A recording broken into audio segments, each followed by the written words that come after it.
غوث پاک رضی اللہ تعالی آپ فرماتے ہیں کہ میں چھوٹا سا تھا، والد انتقال کر گئے، والدہ تھی میری اور ہم دو بھائی تھے۔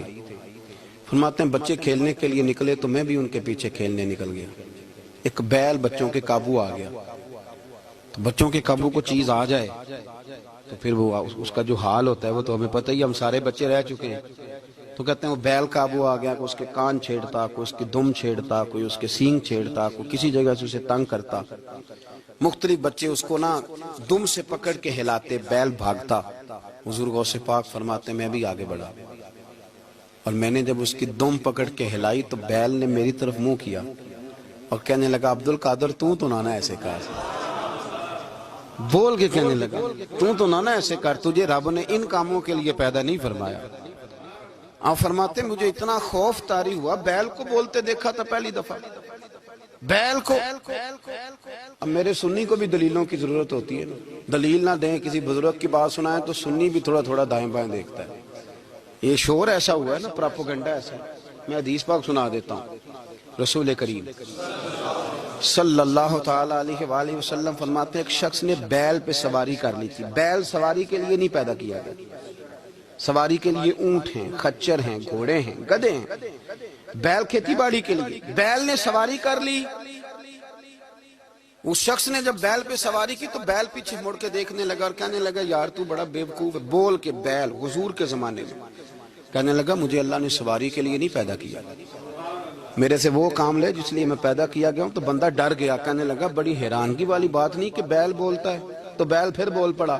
کہنے لگا اس سے بھی زیادہ حیرانگی والی بات ہے۔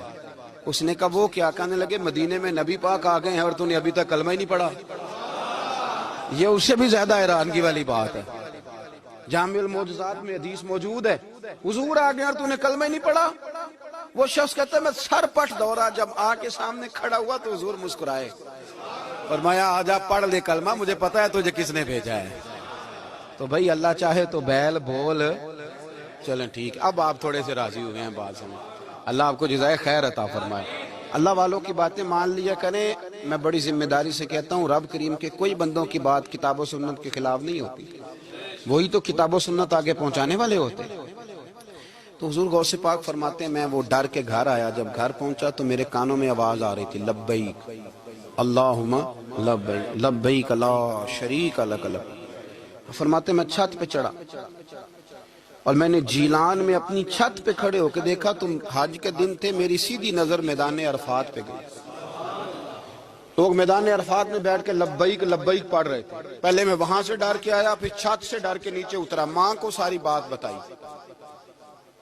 تو کہتی میری ماں کہنے لگی بیٹے جب تو پیدا ہونے والا تھا تو مجھے بڑی بشارتیں ملتی۔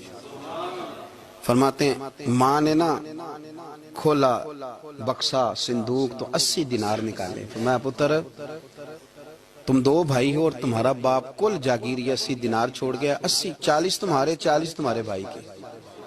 فرمایا بیٹا ایک بات کا خیال رکھنا، میں عورت ہوں، تمہارا باپ کوئی نہیں، بھائی چھوٹا ہے، میں پیچھے نہیں آ سکتا، یہ 40 دینار لے جا، جا بغداد چلا جا، جا کے تعلیم حاصل کر، بیٹے میں پہنچ نہیں سکتی، خیال رکھنا۔ غوث پاک فرماتے ہیں 12 سال میں نے تعلیم حاصل کی یارو، میں نے پتے بھی کھائے، اور خود آپ کا فرمان موجود ہے، فرماتے ہیں ایسی سختیاں بھی دیکھیں، ایسی سختیاں بھی دیکھیں کہ پتھروں اور پہاڑوں پہ گزرتی تو شاید پگھل جاتے، لیکن میں نے اپنے نبی کا دین